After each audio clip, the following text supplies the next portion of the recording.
Song है। जैसे मैंने इसका थीम और ट्यून सुनी, मैंने कहा ये गाना तो करना बनता ही है। सो ऐसे ही जिक्र करी थी कि होली का टाइम आ गया है और होली में कोई गाना मैंने बहुत टाइम से कभी किया नहीं है।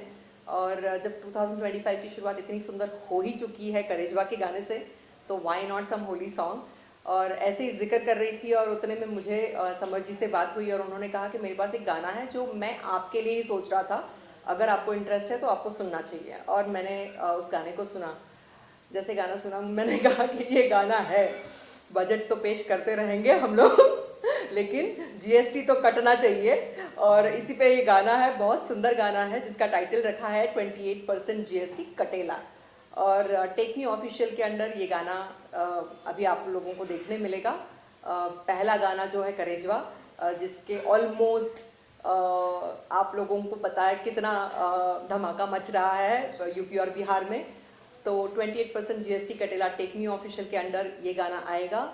हमारे देसी स्टार समर सिंह जी जो है, इन्होंने अपनी आवाज़ भी दी है और इसमें एक्टिंग भी किया है। मेरे अपोजिट में हमारे देवर जी बने हैं और शिल्पी राज जो मेरी फेवरेट सिंगर्स में से हैं, उन्होंने इसमें फीमेल वॉइस दी है। सो गाना बहुत धमाकेदार बना है, बहुत क्लासी इसका पूरा डेकोर रहा है। बहुत सुंदर मुझे लगा उसका जो एग्जीक्यूशन किया है, शूट, वीडियो डायरेक्टर और जिस तरीके से उन्होंने काम किया है वो बहुत ब्यूटीफुल हुआ है। आशीष सत्यार्थी जी ने किया है। तो आप लोगों को बनता है कि गाना देखिए। कमर जी बहुत डाउन टू अर्थ इंसान है। मतलब पहली बार जब मैं उस सॉन्ग में मिली थी उनको, कमरिया लेफ्ट राइट, तो बहुत सपोर्टिव, सबसे पहले वो बहुत ज़रूरी होता है फॉर अ को स्टार। जब आप एक्ट करते हैं किसी के साथ में तो एक बॉन्डिंग अच्छी होनी चाहिए, 1-to-1 कोऑर्डिनेशन अच्छा होना चाहिए। तो वो जब होता है तो आपका गाना और अच्छा हो पाता है, बिकॉज आप उस सीन को और जमा सकते हैं और इनपुट दे सकते हैं। और no doubt he has got great qualities, great coordination. तो मेरा वो गाना भी जो पहले हुआ था वो बहुत सुंदर बना था और बहुत हिट हुआ था। तो इसी तरीके से ये गाना इस बार हम लोगों ने किया। हम लोगों ने इसको पूरा दिन और ऑलमोस्ट आधे से ज़्यादा रात दी और इस गाने को पूरी अलग अलग लोकेशंस पे, अलग अलग कॉस्ट्यूम्स में शूट किया है। मुझे लगता है होली के पॉइंट ऑफ व्यू से सबसे बड़ा धमाकेदार बोलते हैं ना, जो टाइम इन्वेस्टमेंट वाइज और मनी इन्वेस्टमेंट वाइज, वो मुझे लगता है कि काफ़ी अच्छा इसमें रहा है। आप लोगों ने होली भी खेली है इस गाने में, कैसा एक्सपीरियंस था होली खेलने का? और होली का पहला गाना, if I am not wrong, अगर उस बारे में कुछ बताएं कि कितना एंजॉय किया आप लोगों ने सेट पे? सेट पे ऑफ कोर्स गाने के स्टेप्स इतने मज़ेदार थे।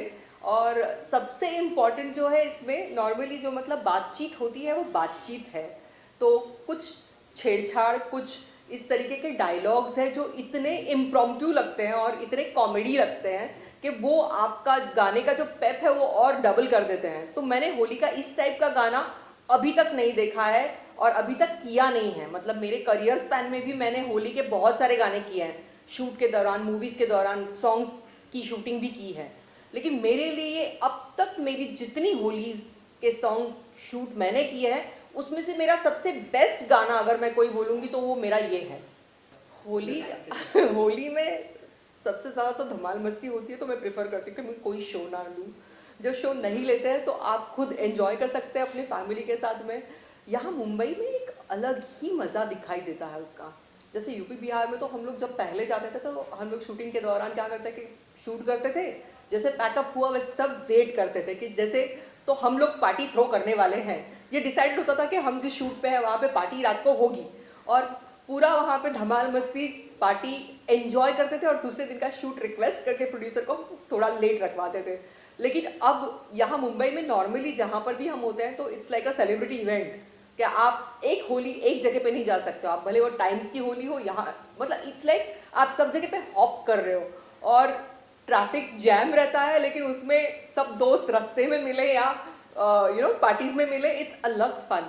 एंड ऑफ कोर्स फैमिली के मेंबर्स भी वहाँ पे आपको वहीं टकराते हैं, वहीं मिलते हैं, सभी लोग एक दूसरे की पार्टीज में जाते हैं। और मुझे लगता है सबसे बड़ा ब्लास्ट जो है मैंने मुंबई में देखा है, इस पार्टीज का मज़ा अलग और कहीं नहीं मिलता। और मुझे लगता है कि होली का दिन सब लोगों का काम छोड़ छाड़ के ना कलर्स और अपना एंजॉयमेंट में सेलिब्रेट करना चाहिए। जी 2025 की शुरुआत आपके लिए बहुत अच्छी हुई है। ऑलरेडी 2 गाने आ चुके हैं, एक गाना तो ऑलरेडी लोगों के बीच में धमाल मचा रहा है, इतने सारे व्यूज आए। क्या कहना चाहेंगे, कितना लकी मानती है, और 2025 में और क्या क्या प्लान्स है आपके, और क्या क्या आपने सोचा है कि क्या करना है अभी? मैं एज अ पर्सन नंबर्स में बहुत बिलीव करती हूँ. Numerology is my favourite subject, मतलब ऑफ द रिकॉर्ड है as an actor point of view, लेकिन मैं न्यूमरोलॉजी में बिलीव करती हूँ. और नंबर 8 मेरे लिए कभी भी लकी साबित नहीं हुआ है. सो 2024 में कैलकुलेट करके बैठी थी 8, बहुत शांत रहूँगी, कुछ नहीं करूँगी ज़्यादा. लेकिन येस, 2025 इज़ मेरे लिए भी बहुत अच्छा साल है न्यूमरोलॉजिकली. और मैं जितना बिलीव करती हूँ उस हिसाब से मुझे उसका रिजल्ट दिख भी रहा है कि मैंने इस बार अपने आप को ओपन रखा है कि मैं प्रोजेक्ट्स करूँगी. और भले मतलब मुझे पूरी मूवीज़ करने का उतना शौक नहीं बचा, क्योंकि आपके 30 डेज वहाँ इन्वेस्ट होते हैं और उस हिसाब से कुछ रिटर्न्स नहीं मिलते हैं क्वालिटी वाइज, सिनेमा की क्वालिटी वाइज, या लोगों को मुझसे जो एक्सपेक्टेशन होती है उस टाइप का सिनेमा मैं दे पाऊंगी या नहीं दे पाऊंगी, इस हिसाब से भी. सो मैं उसमें अपना टाइम इन्वेस्ट ज़्यादा नहीं करना चाहती हूँ. लेकिन येस, लोगों का जो एक प्यार मेरे लिए बना है तो उसको मैं बरकरार रखना चाहती हूँ. और उस पॉइंट ऑफ से मुझे लगता है कि ये जो गाने हैं ये एक माध्यम है जिससे आप लोगों को या लोगों से रूबरू रह सकते हैं. और इसी हिसाब से मैंने सोच लिया था कि मैं अगर कुछ अच्छे गाने मिलेंगे मैं करूँगी. And by God's grace somehow अच्छे गाने आ रहे हैं और वो अच्छे अच्छे लोगों की टीम के साथ में मैं कर पा रही हूँ. और सबसे बड़ी बात कि लोगों को वो पसंद आ रहा है, लोगों का प्यार जैसे मुझे मिलता आया है अभी भी मिल रहा है. So I am very happy and excited about 2025.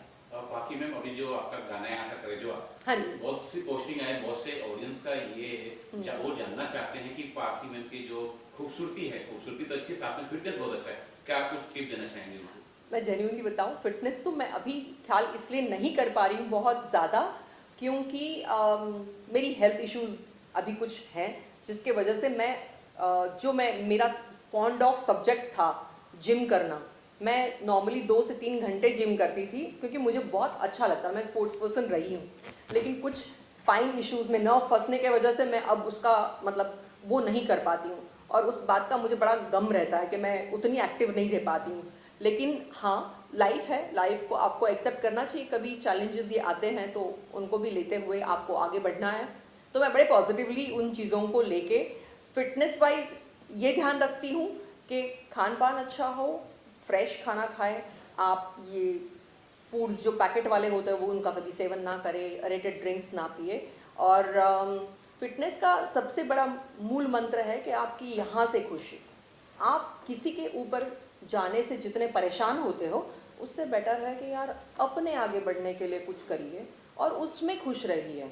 तो सबसे ज़्यादा खुशी आपके चेहरे पे तभी आएगी. और मुझे लगता है मेरी खुशी का राज यही है कि मैं अपने मस्त रहती हूँ. ऐसा नहीं हुआ है क्योंकि मुझे भी अंदाज़ा नहीं है कि समर जी फिल्में कर रहे हैं या नहीं कर रहे हैं, मुझे इसका रियली अंदाज़ा नहीं है. बट येस, उनको मैं प्रॉपर देसी सा स्टार कह सकती हूँ क्योंकि उनमें वो फ्लेवर है जो एक होता है ना, धरातल पे रह के हम काम करें और तो उसका वो एक जो फ्लेवर मिलना चाहिए वो उनमें अभी भी नज़र आता है. मैं जब उनको मिली थी वहाँ से लेके अभी as an actor, as a dancer उन्होंने काफ़ी ग्रो किया है. बट उनका देसीपन गया नहीं है और वो यही बोलते हैं कि यार मुझे वो खोना नहीं है. और वो ज़रूरी है. जितनी मैंने फिल्में की थी मैं भी हमेशा यही चाहती थी कि हम लोग ये भूल जाते हैं कि किस तरीके से आज कल हमने जो किया और किस लिए जाने गए और आज हम उस काम को भूल जाते हैं. लेकिन मुझे लगता है कि वो अगर चीज़ हम बरकरार रखें तो हमारी फिल्में साउथ से प्रेरित होकर अगर कुछ सीखना चाहेंगे तो मैं उनसे यही कहूँगी कि उनका लुंगी स्टाइल मत भूलिए, आप अपना गमछा मत भूलिए. आप करिए फिल्म जितनी आपको मॉडर्न करनी है, लेकिन फाइनली लोगों को आपसे जो देखना है वो देसी फ्लेवर देखना है. तो वो मुझे उनमें नज़र आता है और वो फिल्में करेंगे तो भी उतनी बढ़िया करेंगे. I know. आखिर में फैंस को कुछ मैसेज देना चाहेंगे आप?